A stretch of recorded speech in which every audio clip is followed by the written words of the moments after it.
1967 was the year I was born. And from as far back as I can remember, I had always lived on Echo Place in the Bronx. And so the pivotal year for me really was around 1975, as I'm starting to see what I would learn later was b-boying. And I know that because of pictures that I have from my school pictures. And I can remember friends in those pictures. And I remember some of them friends doing something when they were going to the ground, and you know, the term was breaking. So, you know, time goes on, and around, I think it was around 1976, 77, I start to see MCs rapping. You know, I didn't know it was called rapping. We used to call it MCing on my block. And there was a lot of Spanish dudes that were doing it. And I was like, whoa, okay. Now I know that because I remember I would go to Fordham Road to the lowest Paradise, and I would go see Saturday Night Fever. So I kind of recollect that was during that time that I was really, you know, checking out the scene and seeing what was happening. So like between those years, it was like breaking and MCing on my block. The block was heavily infested with gangs, right? A lot of outlaw gangs. I can't tell you I remember the names of those gangs off the top of my head, but I knew my block was heavily populated by the gangs. So about 1979, my mom decides, because my brother had already moved out. He was living deep in the South Bronx. He was on Daly Avenue, and he moved to this place called Rochester. And my mom, he invited my mom to come check it out. So we went on a couple of visits. Eventually, 79, my mother said, yes, let's go. So she sent me first. I remember going, and I remember my mom, you know, again, my block was pretty diverse, Echo Place. And there was a family of DJs that used to play out. They used to bring their stuff out. They were playing disco. Some people were playing the breaks. And what I remember were a lot of the Puerto Ricans were playing the breaks. Okay, so but what they were really doing was needle dropping, if I'm honest with you. And so I moved to Rochester. My mother finally comes. I'm living with my brother. My mother finally comes, and she gives me a cassette. And she says, you know, so-and-so made this cassette for you. Because they all knew I was into the street, you know, rapping and what was known as MCing. I was into that. So I remember putting the cassette on, and, you know, he made me a special tape. And one of the first things I remember hearing was Rapper's Delight. It had just come out, and like he put, because he knew, they all knew I was into the MCing stuff. So I was like, whoa, what is this? And so I had a copy of Rapper's Delight from my man in the Bronx who made the cassette for me. I wish I still had that today. I don't, but I wish I did. So anyway, as we keep on going, I'm in school, and I remember being in school and hearing somebody they brought in this record, and it had a blue label with a rainbow on it. I eventually would know that would be, you know, Sugar Hill Records. And so they start playing Rapper's Delight. So I'm living in Rochester. I really didn't like it. You know, it was kind of slow compared to New York, but you know, I'm living there, and we kept going back and forth to the city all the time because of our family. Every, you know, kind of holiday, we would go back to the city. So in 1983, my mom was like, you want to go back for the summer? So I went with my sister. I went, in 1983, my sister is living on Sedgwick Avenue in the Bronx. Sedgwick and Kingsbridge, that area, right? Around Walton High School, University. So I'm there with my, you know, I'm living there, and I'm going to hang out. I used to hang out on Valentine Avenue, and we would always make our way to Pole Park. So I'm there for the first time, really living back in the Bronx, after living in Rochester. And so now I'm seeing hip hop fashion. I'm seeing everything just start, now the MCs are out. Now it's really like hip hop is flourishing. But I was only there for the summer, so I was buying gear, bringing it back. I went back to school in Rochester. And then every summer, 84, went back for the summer. And 85, we made a decision that I was going to go back to live in New York, live with my sister, go to school. And we made that happen. So I went back. And I just started getting into stuff. I started getting into the streets heavier and heavier. And I ended up getting into a situation where I sold drugs to an undercover officer. And so my sister was like, if this is why you came here, we can't have it.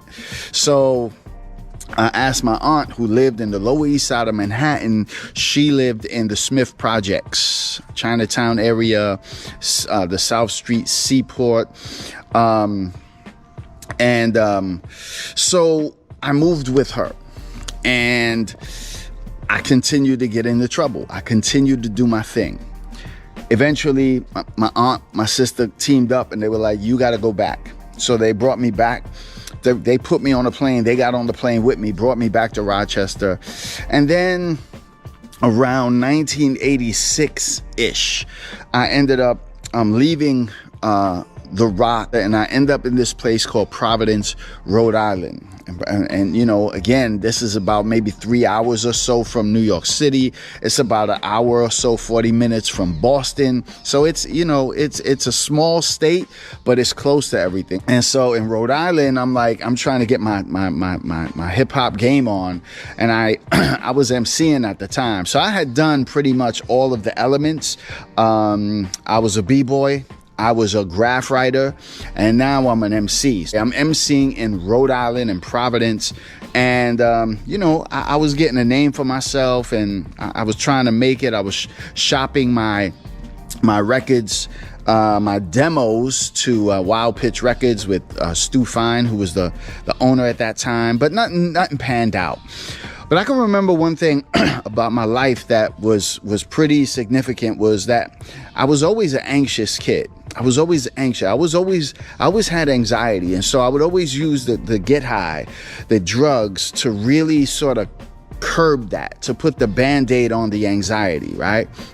And so that might have been some childhood stuff, but I was always an anxious kid. So in Providence, at a certain point, I stopped getting high. I stopped doing everything, right? And I didn't have the Band-Aid to really curb the anxiety. So now I'm having to deal with all these feelings that are rushing in on me.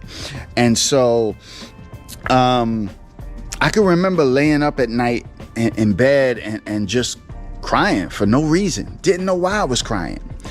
But I would always call my mom and connect with my mom. Now, my mom was a Christian. My mom was going down. When we moved to Rochester, she got saved and she started forcing me to go to church. But by that time, I was already starting to hit the streets. In Providence, I'm calling my mom because I'm just not right. Something's wrong. And she would always tell me, Derek, God has a calling on your life. God has something for you to do. You need to stop running from God. And I was like, Mom, I don't want to hear that. I don't want to hear about God. I don't believe the Bible is God's word. I don't believe any of that. Stop talking to me about that. And she would just pray for me. She left me alone and she would just pray for me. And there were times again where I'm in bed crying and I don't know why I'm crying. And I remember one time we already had our daughter, and my girlfriend, who I was living with, who is now my wife, was out clubbing one night. And I'm at the crib with my daughter, and I'm cleaning the house. And I remember just turning the TV, and there was a preacher on. Now, again, any other time I would have been like, I keep going. But this guy there was something about him that grabbed my attention, and he was telling his personal story.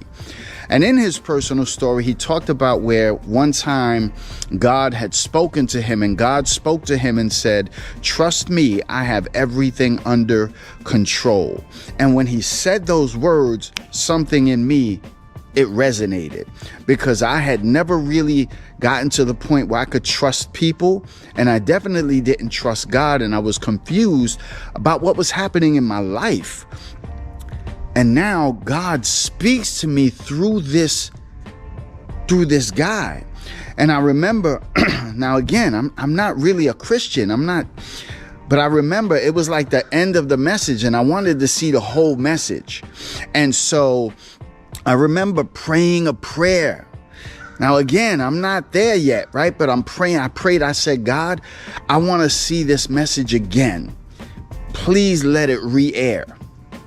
About 2 weeks later, I'm in my crib again, cleaning my crib, and I'm turning the channels, and I see the guy sitting next to another preacher on a platform. And I said, that looks like the same place. So I turned up the volume, and they were introducing him. It was actually the same message. So I got not a cassette, I got a VCR tape. How many remember the VCRs? I got a VCR tape, I popped it in, and I recorded it. And I remember that day, I knelt down in my house, in the room, and I said, Jesus, I don't know what you could do with me. I'm kind of a real mess, but I need peace in my life. I need some peace, and this guy's story really resonated with me. Can you help me? And I remember just praying a simple prayer like that. If you'll help me, I'll live for you. The next day, I opened up the yellow pages. Oh, you see how far back that goes. And I was looking for a church. Now, I knew my mother was going to a church called the Assemblies of God in Rochester. So I said, let me find an Assemblies of God church. So I'm looking, and I found a church like right up the street from my house where I was living in Providence. And I called the number. The pastor picked up. I said, I'm looking for a church. He said, you can come this Sunday. We'll be waiting for you. That became our family for 9 long years. We were at that church, and God did some incredible things. Now, remember, I'm still hip hop. So I started writing Christ-centered raps. I started writing Christian rhymes, holy hip hop, right? And nobody was really doing it at that time in Providence. That was like an anomaly. It was a weird thing. So I was going to share my testimony, and I was going to do a concert. And I remember doing that, and it was for the youth group of the church. And, and I continued to do those kind of things for years and years and years, and really had a heart to reach out to the hip hop culture and the hip hop community and let them know that, there's a greater plan for your life, that Jesus was more than just a great historical figure. He was somebody that could change your life. And I started to sort of share that with people. But that's my story, man. Coming from the Bronx, going to Providence, and then, eventually I would go to Bible school, and then, eventually I would go to seminary, and then eventually I would get my doctorate in education and begin to teach and really use the educational process to be able to share my life story with others about the beauty. About the beauty of Jesus, about the beauty of the gospel, about the beauty of God. And I never thought in a million years that I would really serve God in this way. I began serving God in 1991. That's a long time. And so, I've been doing this for a while. And, my message is pretty simple, right? We look for things to sort of fill holes in our life. We look for things. For me, it was hip hop. It was the streets. It was getting high. It was everything that came along with hip hop. And I'm not saying that everything in hip hop is negative, because there's some positive things going on in hip hop. I'm not saying that, but I'm saying the streets. Hip hop is really the streets, and we look for things to sort of fill in the holes and fill in the gaps. And I found no greater than the Lord Jesus. I found no greater than finding purpose in my life, finding a reason to live, finding a reason to do what I do. And it's just been a great journey as I search the scriptures, as I look at the Bible, as I look at the story of the scriptures. It is an amazing tale of love. It's an amazing tale of redemption.